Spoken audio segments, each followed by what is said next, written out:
mental health. A person's condition with regard to their physiological and emotional well-being. Quite interesting that, actually, that statement, isn't it? Because a lot of people just think of the emotional well-being when it comes to mental health, but actually, it's your physical health as well. If you were on this morning's session, Away with Winter Blues, we talk about putting the right fuel in, we talked about getting outside, getting some exercise. That all makes a massive difference to your mental health. Okay, so we'll talk about the physical stuff, but we kind of did a lot of that this morning if you came on this morning's session, and if you didn't, it'll be on the YouTube channel next week, so you're able to look at that. There's loads of good stuff this morning, 8 different ways that you can kick away those winter blues. Of course, those 8 different ways automatically will help your mental health as well. So, you know, we could have stamped that increasing, you know, having more helpful mental health as well as Away with the Winter Blues. So you know, I don't want to duplicate what we did this morning at 10 o'clock, but all of that also directly goes in towards your mental health, whether that's helpful or whether that's hindering. Right, just a few more people that have joined. Great. Okay, so I've got a question for you. So if you can go to the chat box functionality, please now, I want you to picture a poster for physical health. Picture a poster for, let's say you see a poster or a billboard or a poster in a gym, whatever, and the picture is promoting physical health. Okay? What kind of things are on that picture? What do you see in your head? Okay, that's the question. Okay, it's not, I'm not catching you out, I just generally want to know. Okay, if you imagine a poster, physical health, what might you see on that poster? What might you see? Just put the answers in the chat box for me, please, if you can. 66 people in. A man running. Okay, somebody running. Classes. Somebody working out. Fantastic, good stuff. So, oh, another one's just going. Fitness, yeah, absolutely. Thanks, Vicky. Oh, another one, lycra. Yeah, you're probably right. Yeah, absolutely. Yeah. Right, I like it, Gareth. Very good. It's a great picture, isn't it? And so, do you know what I did? I googled physical health. Okay, I just thought, and I clicked on images, you know, when you can click on images on Google. I googled physical health, and this is what came up. Yeah, people doing like press-ups, people running, like you've said there, yeah? And it looks like somebody doing some form of kind of yoga here. It's all great stuff, isn't it? Yeah? So I googled that. Those were the first 3 pictures that came up on images when I googled them, okay? Now what I'd like you to do is answer me the next question. I want you to imagine a poster for mental health. Imagine a poster for mental health. Okay? Maybe you've seen them around, mental health, doctors, whatever, yeah? What kind of things come into your mind with mental health? What's on the poster? Okay? Just in the chat box again. A brain, yeah. Smiling and happy, I'm glad you've said that, Kerry. Glad you said that.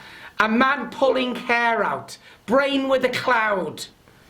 Do you know what? Somebody doing yoga, yeah, maybe. So, I also googled mental health. Bearing in mind, these are the pictures for physical health. Okay? All positive, upbeat, everybody happy. I googled mental health. These are the first 4 pictures that came out of Google, okay? And I don't know if you can quite see this. This was the first one. A man with these words, a person with these words in their head. Panic, depression, stress, anxiety, shame, phobia. The next one, depression, conditioning, depression. The next one, brain, first aid. The next one, lady with cloud and raining on her. Now, what does that tell you about our current culture between physical health and mental health? What does that tell us? I found this amazing. Okay, it wasn't new to me, by the way. This I've done this a number of times over the years, and I always like to Google it to see which pictures come up first. What does that tell us about when we say physical health, the picture that conjures, and when we say mental health, the picture that conjures? What do you think that tells us? Who can answer that question in the chat box, or even come off mute and have a conversation? Doesn't make any difference. Yeah. What does that tell us? Remember, the pictures, physical health. The pictures, mental health. What does that tell us? So, Gareth's put, we view physical health in a positive way, but mental health in a negative way. Gareth, you're absolutely bang on the money. And I know that's not for everybody. Steve's put mental health is very negative, physical is positive. Thank you, Steve, yeah? Drew said it's all in the head. Do you know what? That's a really good point, Drew.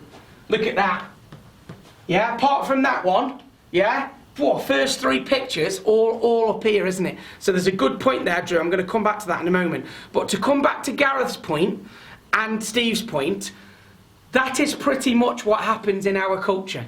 If somebody says physical health, they think of exercise, doing positive things.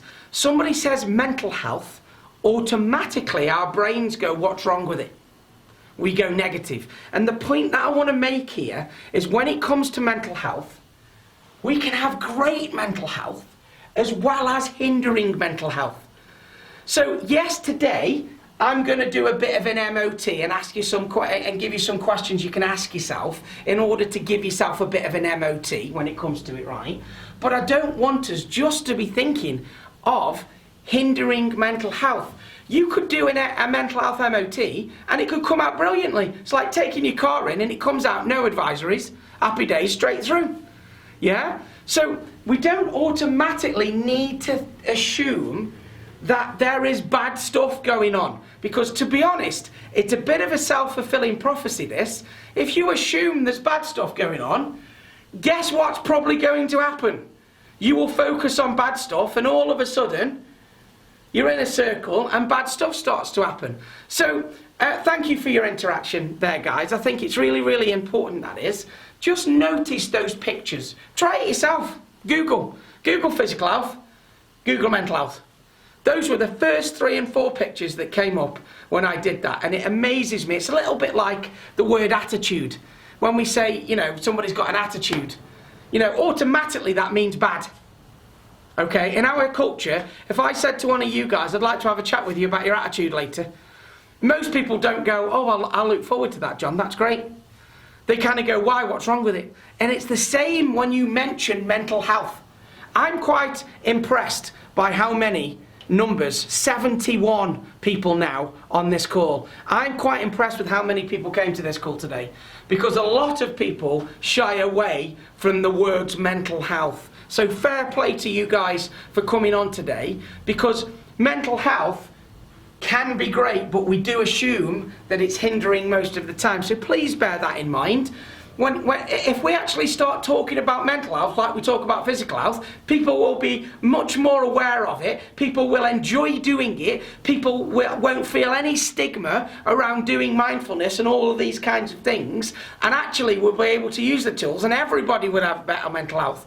Wouldn't that be great? Okay? So just bear that in mind, okay, when we go forward. We can have hindering mental health, which obviously we're going to talk about and help you change, but also we can have some great mental health. And we have to, you know, if you've done a task and you've been worried about it, but you've managed to put things in place and feel confident and do it and then feel a sense of achievement, we have to remind ourselves of that great mental health that's just happened, the great mental cognitive stuff that's just gone on, as well as the, oh, I feel crap, I feel rubbish, I'm beating myself up.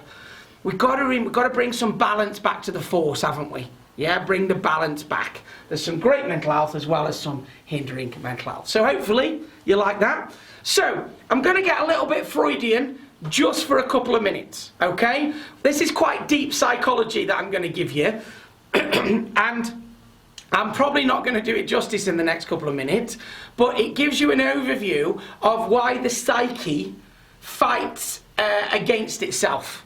Okay, so this is Freud, If you've never seen a picture of him before, Sigmund Freud. And Sigmund Freud came up with three things in the human psyche, okay? One was called the ID, one was called the ego, and one was called the superego. Okay, so let's just have a quick look at these, because they fight between each other, which is what knocks our balance out. Some of you guys on this call will know the word Gestalt, lack of Gestalt. It's a German word, funnily enough. Sigmund Freud was German. It's a German word. It means lack of balance or lack of equilibrium.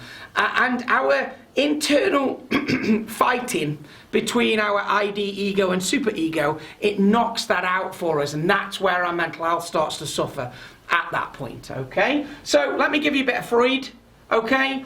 If you want to know more about this, you just Google ID, ego and superego, you'll find out loads more about it, okay? So your ID is the pleasure center of the brain and seeks immediate gratification. That's what your ID does, okay? So just bear that in mind. Your ID, it seeks pleasure. It seeks gratification, okay? It seeks being happy, right? That's part of your psyche. Your ego is concerned with making rational decisions. Now, that goes against what you might know as an ego, okay? We all know in the current culture, we talk about ego, somebody showing off, all that type of stuff, right? Actually, the original Freudian description of ego was your ego is concerned with making rational decisions. And then your superego, that makes moral judgments. Okay? So your ID wants pleasure, your ego is concerned with making rational decisions, and your superego makes moral judgments. Okay? Can you just all make sure you're on mute, guys? There's a little bit of take back there. You can quite happily come off mute if you choose to and have a conversation with me. Just make sure you can. 72 people now on the call. Fantastic. Okay. So, ID seeks gratification. Ego, concerned with making rational decisions. Superego, moral judgments. Okay?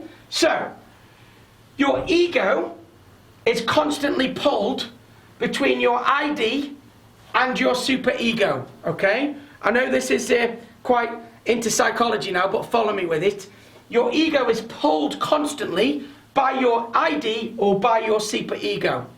When your ego is pulled by your ID, we become overly worried and neurotic. So when there's a pull towards, so this is your moral judgment, remember, okay? Pulling towards gratification, if we're pulling it over there, we actually become neurotic in the nth game or overly worried about stuff, and of course that affects mental health.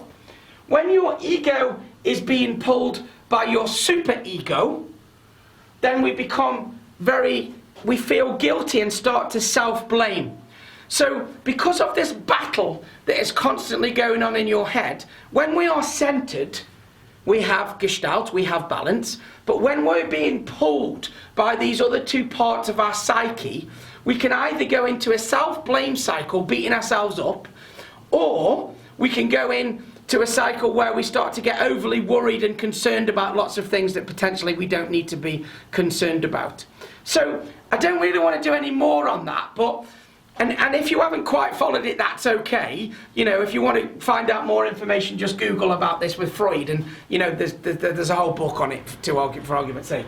The point I'm making, 3 elements to your psyche, and your central element is constantly trying to be pulled side to side, taking us into lack of balance, lack of Gestalt, and either making us very, very worried or self-blaming and beating up, which of course affects mental health. So that's the Freudian description of the main things that affect our psyche, as it were, and why we find ourselves struggling with mental health sometimes, okay? So I hope you found that interesting anyway. There's a bit of background there for you, okay?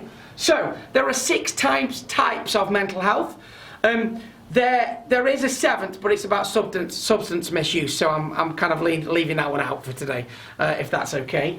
6 types of mental health. The first is mood, okay? good book called The Chimp Paradox if you want something to read on that topic. Jade, it's a great book, The Chimp Paradox. That talks about the psyche as well and the chimp that goes along with you, doesn't it? I read it, oh God, it's years ago since I read that. So there's a great book recommendation, everybody, that's on here if you like reading books, or I think I've actually got it on Audible as well. So if you want to listen to it on Audible, it's called The Chimp Paradox, and it is a great book about that sort of Freudian type of stuff that's going on. So thank you, Jade, for that. I appreciate it. So the first type of mental health is our mood. Okay, is it good, is it bad? Then we've got anxiety. Okay, so anxiety, that's too much adrenaline in the system, generally causing us to be over anxious in times where we don't need to be. Personality disorder, again, this is getting a bit into it, and look, you can have personality disorder by having lots of personalities. We all know about that. We've all seen that on TV. This is more, remember, about actually maybe does the mood, if our mood swings, does it change the way that we approach things? Does it change our personality? So again, that's something we've got to watch out for. Psychotic, I'm not going to go into that in detail. You know, if you're getting anywhere near this kind of thing, there are other people that we need to be speaking to. Okay, we'll come on to that at the end. Yeah. Eating disorders, and I know, you know, you can go as far as, you know, anorexia and stuff. Again, I don't want to go that far today. I'm not an expert in it, but I am bringing it in, you know, and when people are miserable, sometimes they eat more, for argument's sake, and let's face it, it won't be the good fuel that we talked about this morning on the way we went to Blues. It'll be the bad fuel that we talked about. So again, that kind of thing is within our realm to deal with. Of course, if it's going, you know, as far as anorexia and things like that, then again, there's additional help that can be in play. Any type of trauma. So trauma can obviously affect mental health. Yes, you can have massive trauma, but you can have small little traumas during the day. Yeah, I remember speaking to one of your colleagues months ago. I was coaching them, and I kind of went, how's your day? And they kind of went, everything's gone wrong today. Every single thing I've needed to do, it has gone wrong. Okay, it's just a bad day. Now, bearing in mind, it was only midday, and the statement was, it's just a bad day, so there's another 5 or 6 hours yet left to go, let's face it, right? The fact is that little traumas during the day, little things going wrong, can build up, and often the minutiae of the day is actually causes us more trauma and more mental health than actually a big whack around the face of something else coming in. So just bear that in mind as well. Oh, and that kind of makes the 6th that I want to mention. Like I say, there is a 7th, which is substance misuse, but I'm not going to go near that for obvious reasons, and so on. So, remember, one of the biggest things that has knocked mental health this year, okay, has been change. Now, I have done several sessions on change and transition, okay, and some of them are on the YouTube channel, so please go on there. I have brought in change, I think, early January, late December. I've done another session a little bit around it because I think it's going to be useful pre-Christmas before we get in there. But there's 2 reasons why we don't like change. The first is that lack of gestalt, that lack of balance, that lack of equilibrium. And the second is a perceived loss of control.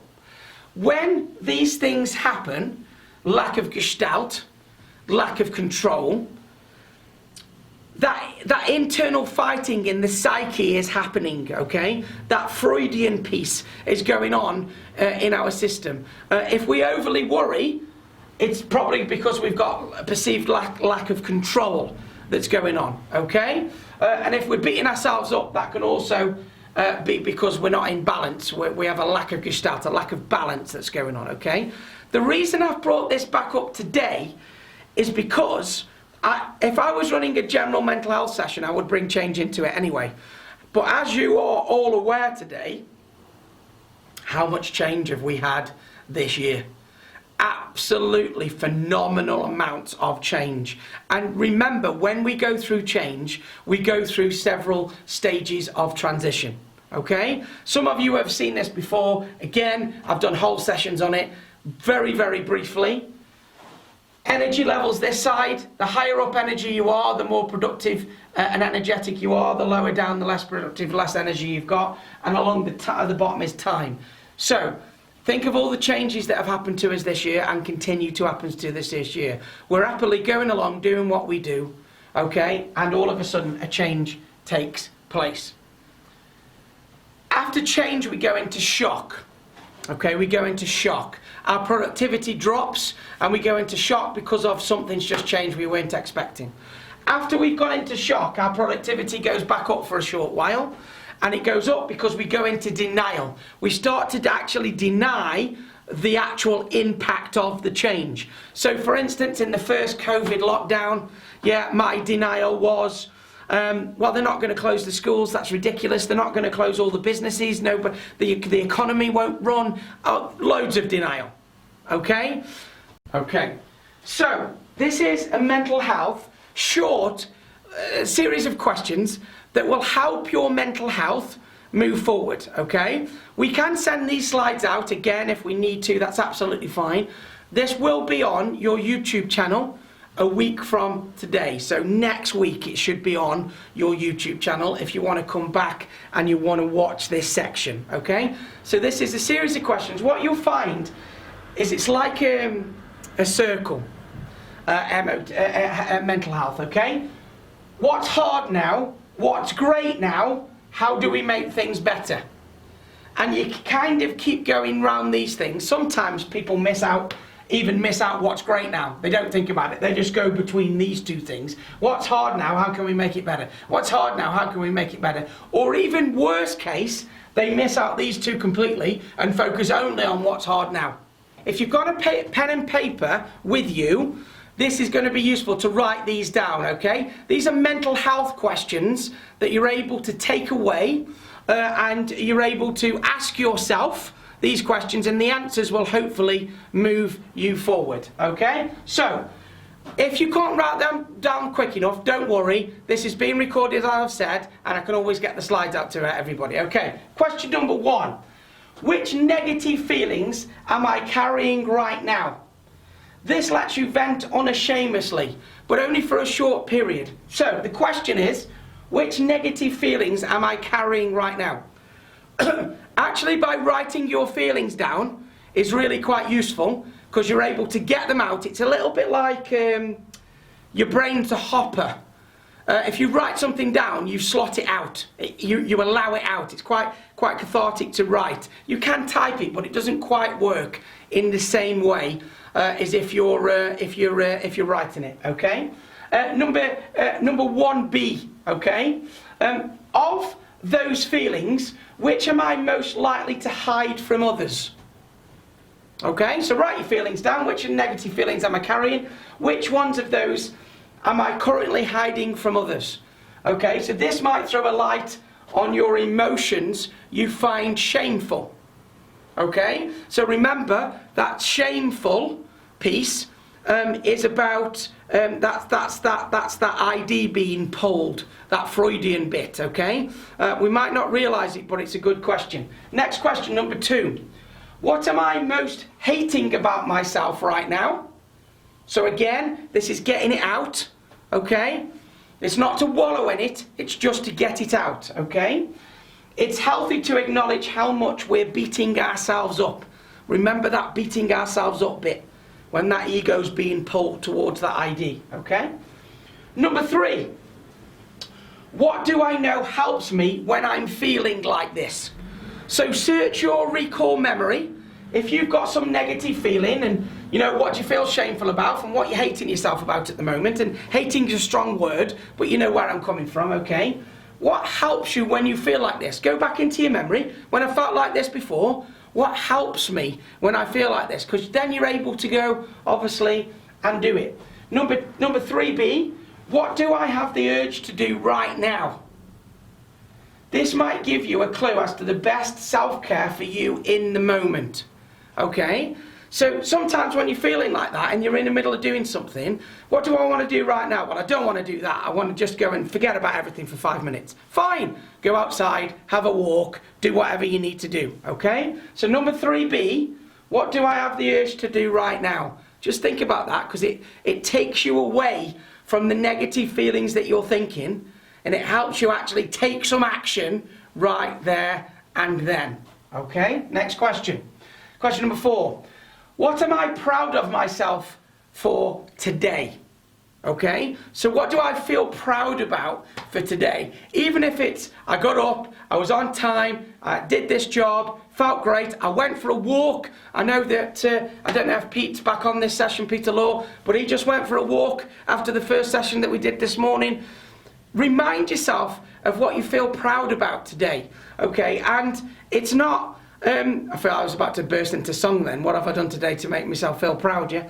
I think that was the M people, maybe? Heather Smalls, maybe? That's going back a bit, isn't it, yeah? The point is, remind yourself of the good, as well as the beating yourself up that you do, okay? Number 5, what am I grateful for today? That's a great question, because we take so much for granted, okay? What am I feeling grateful for today?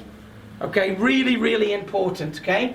This is a zoom out look at what is awesome about your existence. Get a load of that phrase. Awesome about your own existence. Not many people consider themselves to be awesome, do they? Yeah? But what are you grateful for? Have you got, are you living in a house? Have you got food? Do people love you? That's not a bad start, is it, for the day? Okay? Question number 6. What are 3 wishes I have for myself? Now, you could change wishes for goals if it seems a bit wishy-washy for you, yeah? But what are the 3 wishes I have for myself, or the 3 goals? These can be big things like get new hobbies, or tiny things like get a good night's sleep. We don't always think of that, okay? Not only do you help somebody else, but you will get a sense of achievement by helping somebody else out, okay? And it really, really helps, that does. It really helps, okay? This might help you escape from yourself for a little while and do something good for other people. And the final question for you, okay? Number 8. What are some mantras or key phrases that I can repeat to myself when I feel like this again? This can help us feel like we might be able to cope with the next tough moment a little easier than last time. What they're talking about there in that question is self-talk triggers. Now, I'm going to talk to you about that in a moment. People have heard me talk about this before. A self-talk trigger is a phrase or a statement that you've got written down somewhere that you can see at least 3 times a day. So if you're working at home right now, stick them on your fridge, because you'll probably be in your fridge at least 3 times today. Okay? I've got some under the sun visor of my car. Yeah, so even in the winter the sun comes out, doesn't it? Normally low. Flip it, trigger. Okay? I don't stand it. It's not a paragraph. I don't read it while I'm driving. It's got a couple of words. I know what it means. It makes me feel a certain way. Okay? Self-talk triggers. If you get the book that I recommended this morning, What to Say When You Talk to Yourself, it tells you all about triggers. Okay? So what self-talk triggers can you have in place? So, very quick, but very quite poignant 8 questions that you can take away in order to do a little bit of an MOT. Okay, ask yourself about how you're feeling, what you're going to do about it, what you're going to set forward for you to look forward to, and who else can you help today, other than yourself as well. Okay? I'm going to move on now. As I've said, these questions will be on the recording as well, and if anybody wants the slides, let me know at the end. Put your email address in the chat box and I'll send them to you, okay? But it's quite worth doing these, okay? I probably do something like this maybe every couple of months, or if I feel like I need to, if I'm on a bit of a low, okay, when I need to use them. Really, really good points, okay? Self-talk triggers, it's all about the thinking, remember, okay? It's all about the thinking. Your thinking generates your results. Your thinking generates your chemical release. Your chemicals give you enough energy to take the action. The energy gives you your result. The actions give you your results, okay? If the thinking is poor, the results will be poor. That's why we need those self-talk triggers in place to make sure our mental health is great and our physical results are brilliant on the back of it, okay? However, we all have our own filing cabinet. They reckon you self-talk, you talk to yourself on average every 7 seconds. So every 7 seconds there is some type of internal dialogue going through your head. All of that dialogue is filed into your filing cabinet. Every single last piece of it is filed into your filing cabinet. Okay? You file it and then you retrieve it when you need it. Okay? So that's your recall memory, everything that you've ever said to yourself, it's all in there. It's just to have a recall of it. That's the problem. The theory states that you remember everything from just before you're born. It's just a recall of it. Okay? Now, why am I telling you this? The reason I'm telling you this is very simple. We have different files to other people. Okay? Each of you have your own filing cabinet, your own perception of the world, your own way of how you see the world. Okay? Which is why it can feel very lonely when you haven't got great mental health. Nobody understands, nobody gets it, nobody really knows how you're feeling. And that's all very, very true. And the reason for that is because we've all got different filing cabinets. We all see the world, we've all filed things in a slightly different way. We might have some files that are similar sometimes, yeah, but we don't see other people's files. So first of all, that's why it feels a little bit lonely and a little bit tough when our mental health isn't great. Secondly, never assume somebody else has got the same file as you. So if somebody's feeling a bit down, if your way of dealing with it is, come on, cheer up, chin up, let's crack on with it, that might not be the same file as they've got. Okay? So when you're going to help somebody else, we need to be empathetic. We need to be, not sympathetic. Sympathetic, something different, doesn't always work, not always useful. Okay? Empathetic, try and understand how somebody else is thinking and feeling. You won't get it fully, but you might be able to try and understand somebody else's thinking and feeling because your files might be different to their files, remember. Okay, so just bear that in mind. So, 5 top tips for you to take away for us in the last kind of 10, 12 minutes for you to take away from today's session. Some of these echo some of the tips, some of the 8 things that we went through this morning were the way from winter blues, because all of that stuff, as I said to you this morning, directly fits into mental health, which is why I wanted to do those 2 together on the same day, because there's a nice little segue between them. So, number 1, make the time. So this morning, we talked about, in Away with the Winter Blues, we talked about making the time for exercise and all this type of stuff. What I'm talking about here is make the time to fit into the recovery zone. So if you weren't on this morning's session, we talked about 4 different energy zones. The 2 that we want to be in is performance zone and recovery zone. This time we're talking about making time to be in the recovery zone, making time to be calm, relaxed, mellow, okay? But also making time to do a mental health MOT every now and then. Ask yourselves those 8 questions that we talked about. What is really making you feel bad? What can make you feel better? What triggers can you put in place? Because they will change over time. So when I say make the time, it's make the time for you. 5 minutes every 2 months, maybe 10, okay? To make the time to really understand what's going on in your head, okay? And remember what we said right at the beginning of this session. When people say mental health, they automatically go negative. This is also about making the time to remind yourself of all of the great mental health stuff, the way that you've dealt with it. You know, I remember a time, my mum, she's a worrier. Okay, it's not great. I would never tell her that because that's bad self-talk, isn't it? But she tends to worry and over-worry about things and everything in the world, okay? And other people. When my stepfather had a heart attack and was rushed into Birmingham Hospital and had to have 2 stents and a bypass and everything else, the way she dealt with it was phenomenal. And we often find that in life, by the way. When really bad things happen, we normally face it and deal with it the best way we can. Okay, so this pandemic, for the majority, I know there's been a few idiots, right? But for the majority of people, we've dealt with this the best way we possibly can, after we've got through a bit of change and transition, okay? And so when my stepdad had a heart attack, I thought my mum was going to be in tears and worried and sick, and of course she was worried and stuff, but she went into, we're going to deal with this practically, pragmatically, we're going to get through it, and we're going to get through the other end. And now, when my mum is worried about something small, I remind her of how great she was. I remind her of how great her mental health was during that time of need for my stepfather. And that's what we have to do sometimes. We have to look back on things and go, we dealt with that, didn't we? We dealt with that really well. But now I'm bothered about this email that's come in and I'm worried about it.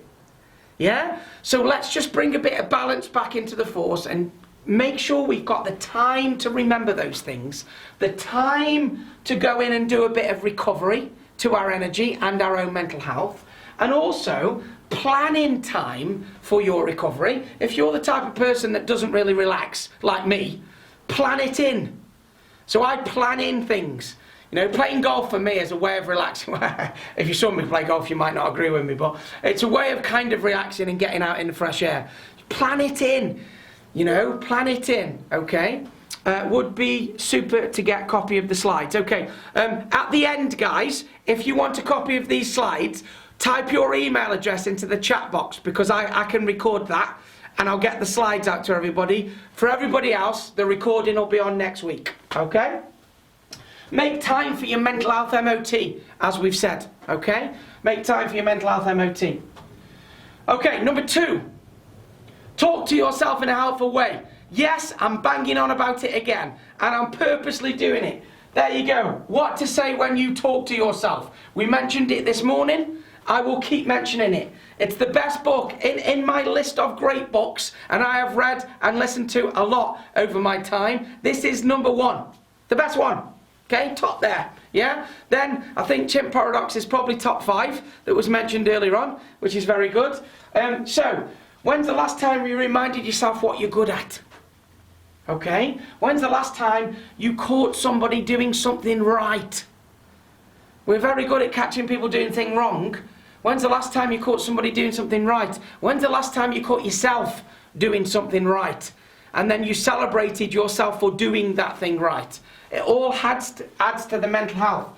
Be, dare I say, be solution focused, not problem focused. Okay?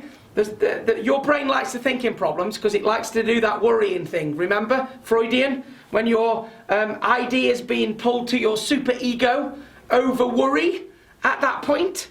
Yeah? Overanalyze over worry. Problem focused, not solution focused. Okay? Repetition builds pathways in the brain. Triggers. Write some triggers out. Yeah? I'm going to have a good day. I'm great at this. I enjoy doing my job. Whatever. Write them out. Get them somewhere you can see them 3 times a day. I will achieve 3 goals today. Whatever it may be. Okay? Really, really good. Alright? 3 times a day. The reason we say 3 times a day, by the way, for triggers, is because that's what it generally takes 6 to 8 weeks, 3 times a day, to change a pathway in the brain.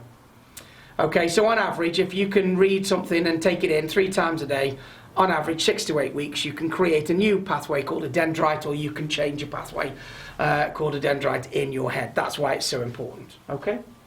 Number 3. We've done the tear cycle. I brought that up earlier on.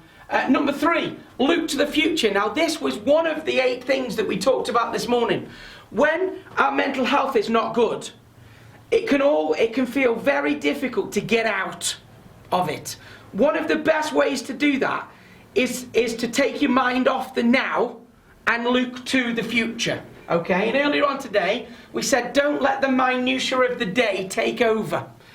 And like I said to you earlier, normally when bad things happen, big bad things happen in life, we normally tackle them okay, actually. It's the tiny little crappy stuff that winds us up during the day we have a bad attitude about, and it affects our mental health. So try not to let the minutiae of the day, try and look at the big picture, okay? Plan what you're going to do in the spring and summer. Now that came from this morning.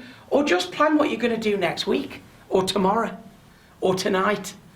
Yeah, so if you're stuck in this mental health bit, yeah, and your mental health is not great and you're talking to yourself in a bad way and you don't feel great, Start thinking about what you're going to do when you finish work tonight, or after lunch, or what you're going to do tomorrow, when you're going to go for your next walk, or what you're going to do at the weekend, and have that thing to look forward to. Very, very, very important, okay?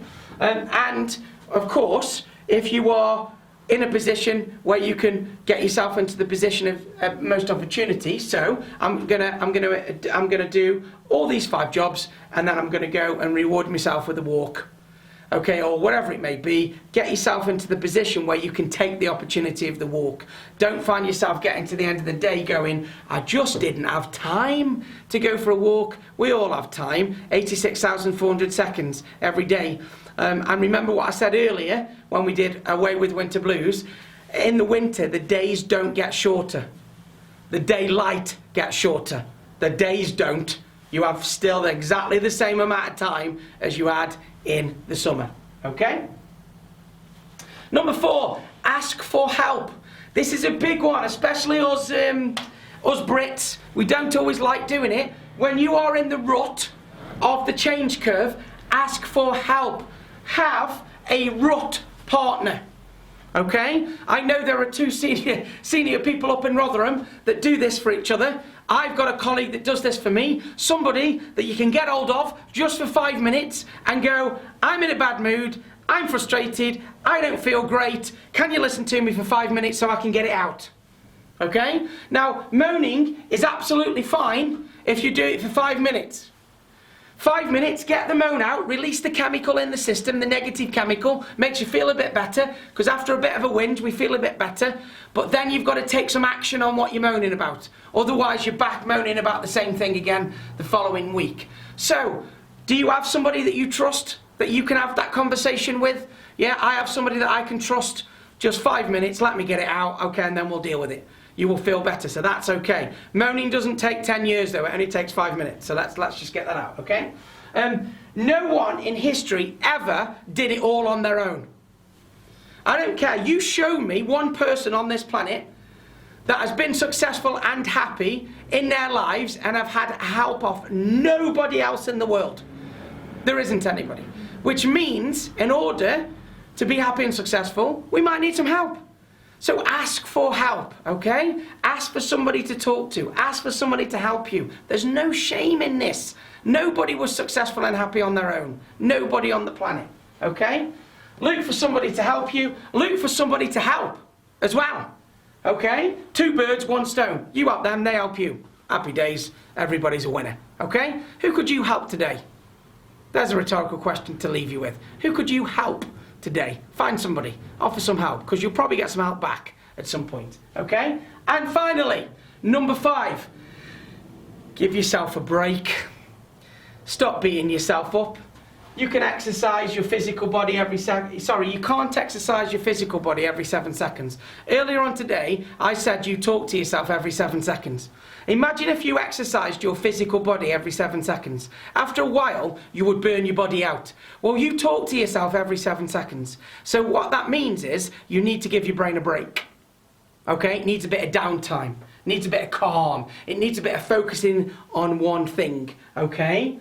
It needs maybe a bit of mindfulness. Now, in a few weeks, there's a mindfulness session in the diary. The whole session is about mindfulness and how you do it, how it works. So please click onto that one if you're interested in that session, okay? Make it daily. Calm your mind at least once a day. Focus on one thing rather than 7, which is what mindfulness tries to do. Focus you down on one thing more than 7. And stop beating yourself up for feeling bad.